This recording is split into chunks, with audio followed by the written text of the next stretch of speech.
Hai, saya Revita Syesibang dengan NIM 2009021008 dari Universitas Sumatera Utara, Program Studi Kesejahteraan Sosial. Video ini dibuat guna memenuhi tugas mata kuliah Pekerja Sosial Internasional dengan dosen pengampu Kak Mia Aulina Lubis, Esos EMK SOS. Sebelumnya kita harus mengetahui terlebih dahulu apa itu isu. Jadi, isu adalah perbedaan pendapat yang diperdebatkan, masalah fakta, evaluasi, atau kebijakan yang penting bagi pihak yang berhubungan. Merujuk pada tema kita kali ini tentang isu nasional dan global, isu nasional adalah perbedaan pendapat yang diperdebatkan mengenai fakta, evaluasi, dan kebijakan-kebijakan yang ada di negara itu sendiri. Salah satu isu nasional yang kini terjadi di negara Indonesia yakni ancaman integrasi nasional, dikutip dari situs resmi Kementerian Pendidikan dan Kebudayaan Republik Indonesia.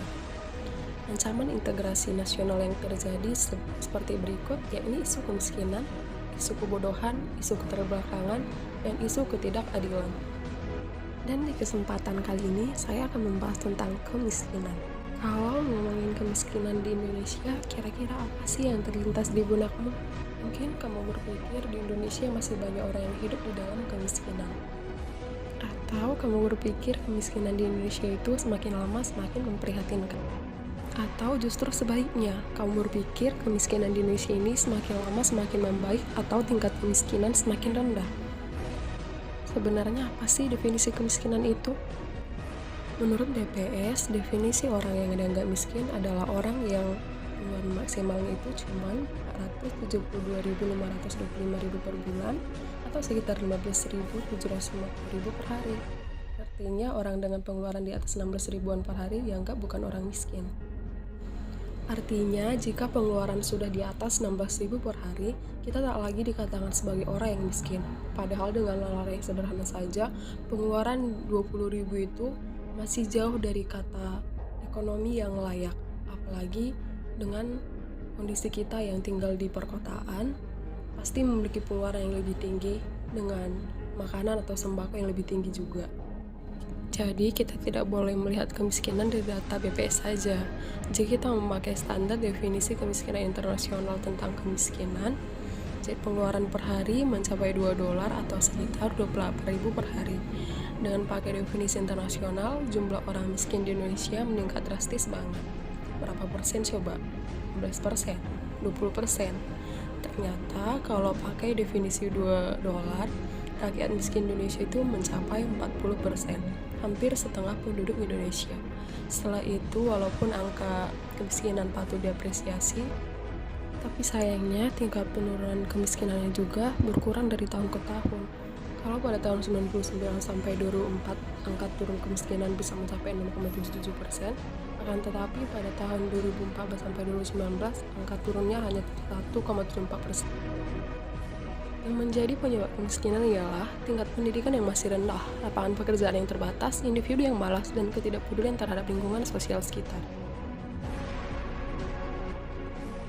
Adapun tahap-tahap atau cara mengatasi kemiskinan, yakni yang pertama, memperbaiki kualitas pendidikan, yang kedua, meningkatkan fasilitas kesehatan, dan yang ketiga, melakukan pemberdayaan kelompok masyarakat. Mobilitas geografi, yakni upaya mobilitas yang dilakukan transmigrasi di mana warga kota di wilayah padat seperti Jawa berpindah ke wilayah yang sedikit penduduk seperti Kalimantan.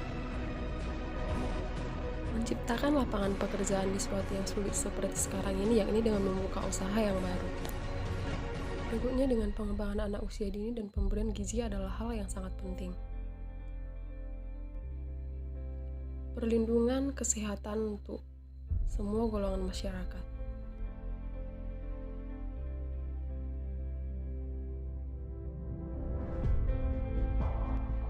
Berikut merupakan salah satu kondisi warga masyarakat yang miskin, dan di sini peran pemerintah dan pekerja sosial sangat dibutuhkan. Perlunya dilakukan pemantauan minimal sebulan sekali untuk melihat keluarga yang tidak mampu seperti bapak yang di samping tadi, dan memberikan bantuan seperti sembako, zakat, dan memberikan modal untuk membuka usaha. Dan untuk masyarakat yang menerima bantuan dari pemerintah seperti modal untuk membuka usaha, alangkah baiknya usaha tetap dijalankan dan menjadi orang yang kreatif serta inovatif dalam usahanya. Hal ini dapat memerangi kemiskinan yang terjadi di Indonesia. Sekian video dari saya, terima kasih telah menonton dan semoga bermanfaat. Terima kasih.